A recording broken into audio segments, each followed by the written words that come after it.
my friend So and her there's kids. something to do with the roommates that Makbul mentioned, and I just want him to clarify. Yeah, there are a lot of couples.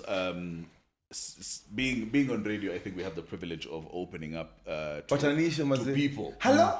Exactly. And the goodness with it is everyone wants to be heard, right? And we play a bigger role than just making people laugh on air and whatnot.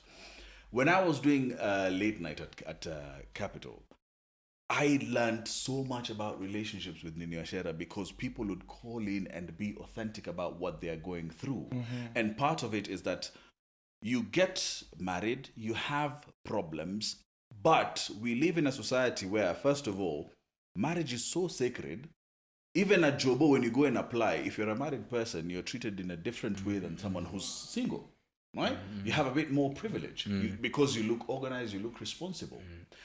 Keeping that when things are not happening at home and you're at the verge of people actually we need to separate. You're thinking about finances, you can't move out, you're thinking about your kids, maybe it's not the right time. There's a certain obligation that a lot of people in our city and actually in Kenya at the moment and around the world are staying with that situation where you find married men or married women outside and it's like, no, I just live with my friend and their kid. I think that's one of the most damaging situations ever.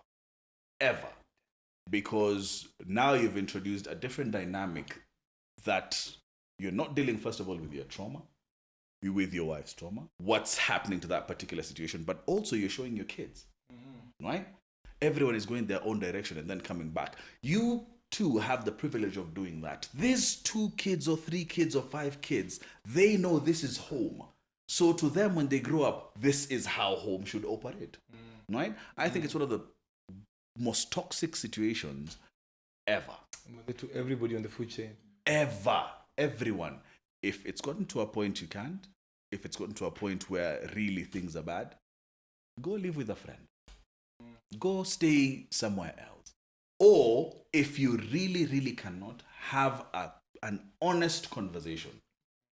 But not this, I live with my friend and her kids or his kids, because it's so damaging. My friend and her kids. So damaging not only to us but our society, because when we come out of this particular phase, we'll be bringing some types of humans in this world who are going to be operating on a very unemotional way. And I don't think it's good.